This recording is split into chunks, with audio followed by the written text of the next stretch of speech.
రామగిరిలో TDP MLA Paritala Sunitha ఆమె కొడుకు Sriram rowdy రాజ్యం కొనసాగుతోందన్నారు మాజీ ఎమ్మెల్యే తోపుదుర్తి ప్రకాష్ రెడ్డి. రాప్తాడ్ నియోజకవర్గంలో ప్రజాస్వామ్యం లేదా, పోలీసులు ఏకపక్షమా అని ప్రశ్నించారు. ఎంపీపీ ఎన్నిక సందర్భంగా పోలీసుల తీరు అనుమానాస్పదంగా ఉందన్నారు. పెనుకొండ తహసీల్దార్ కార్యాలయంలో పరిటాల వర్గీయులు దౌర్జన్యం చేశారని ఆగ్రహాన్ని వ్యక్తం చేశారు తోపుదుర్తి.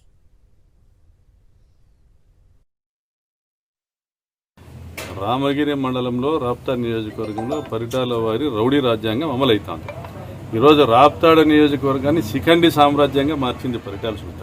అంటే ప్రజాస్వామ్యము చేష్టలు ఒడిగిపోయి నిస్సత్తుగా నిత్తేజంతో ఈరోజు మౌనం దాల్చేటువంటి పరిస్థితి ఈరోజు ఉంది. జిల్లా పోలీస్ యంత్రాంగం, డీఐజీ గారు, ఎస్పీ గారు తగిన చర్యలు తీసుకోవాలా. ఈరోజు ఇచ్చిన బందోబస్తు కూడా సరిపోదు, కఠిన చర్యలు తీసుకోవాలా. రేపు రామగిరిలో ఎవరిని కూడా రానివ్వకుండా వాళ్ళు అడ్డుకోగలిగితేనే ఎలక్షన్ సజావుగా జరుగుతుంది. వాళ్ళు అటువంటి పరిస్థితి లేదనే పరిస్థితి, ఎన్నికలు సజావుగా జరిగేటువంటి పరిస్థితి లేదు. ప్రజాస్వామ్యం అనేది, democracy will be defeated, the purpose of the election will be defeated. కాబట్టి ఇది నిర్ణయం తీసుకోవాల్సింది ఎస్పీ గారు, డిఐజీ గారు. మాకు చెప్పడం కాదు మీ వాళ్ళని రానివద్దండి అనేసి.